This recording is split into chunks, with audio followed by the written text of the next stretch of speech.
Manamafy ny tokony hanatanterahana ny fifidianana lalam-panorenana mialoha ny avy eo anivon'ny ankolafy Zafy Albert. Androany moa dia nisy ny fihaonambe izay nokarakarain'izy ireo niarahana tamin'ny hery velona rehetra eto amin'ny firenena miombika hevitra amin'izy ireo amin'izay fanatanterahana ny fifidianana lalam-panorenana mialoha izay. Olona manodidina ny 3 arivo avy amin'ny antoko fikambanana fiarahamonim-pirenena ary olon-tsotra avy amin'ny distrika 7 eto amin'ny nosy no niatrika amin'ny fihaonambe izay nitotosana teto amin'ny espacement goûter andrefana Ambojanahary. Anisan'ny raisan'izy ireo hevitra ny tokony hanatotosana fifidianana lalam-panorenana mialoha fifidianana rehetra izay ho totosaina eto amin'ny firenena. Nosiritan'ny filoha teo aloha ny profesora Zafy Albert tao anatin'ny lateny izay nataony fa ny fanaovana fifidianana lalam-panorenana ary fanolorana ny vahoaka lalam-panorenana roa na 3 any ny vahaolana ahafahana mamany olana eto amin'ny firenena.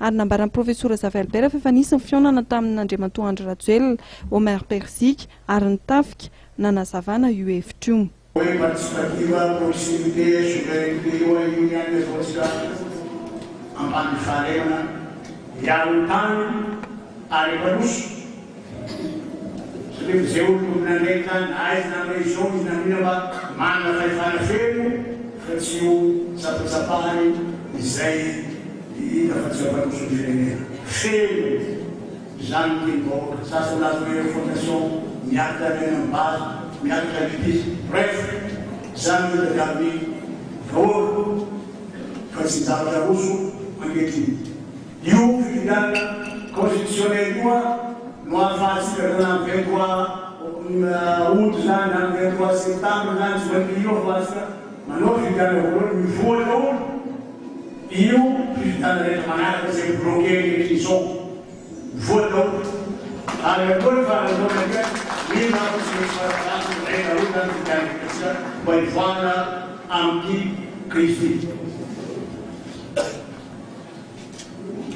Kada Maria Wan, Tofa Farid, Tuna, Voka, Wan, Matiki, Complete, Maria Wan, Poshi, Volando, Espécie, Patan Parlementaire, Nifitunana, consensuelle,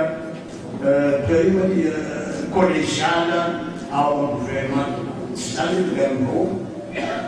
C'est ça le gouvernement. Christi.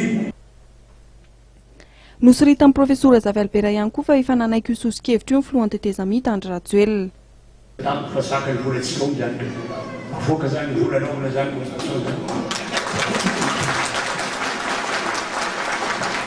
nanaiky izy rehefa nresaka zay ary lazainy taminy ny lalana ivoahanao amin'izao fandrika be navenan'izao zao dia io constitution io mba misavasava eky io adversaire amin'ny président manodidina anao zao dia tsy fantatra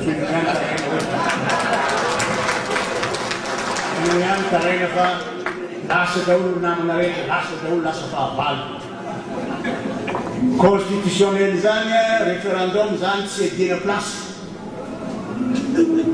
tsy ediana place zany tsy misy 41 jours fa ny vahoaka manontolo midray mirahina hoe amoaka ny crise mba manana répliqué nareo zay manana souci amin'ny fifidianana présidentielle manana répliqué nareo mba miakana kely aloha tsy nasy aloha kely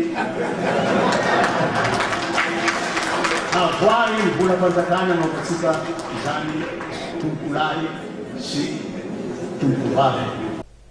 Hitoetra amin'ny rapitso 9 jolay ny fihaonambe izay ataon'ny mpanohana ny fanatotosana fifidianana lalam-panorenana mialohan'ny fifidianana rehetra ary izy ny fehi-kevitra iraisana izay avoakan'izy ireo miaraka.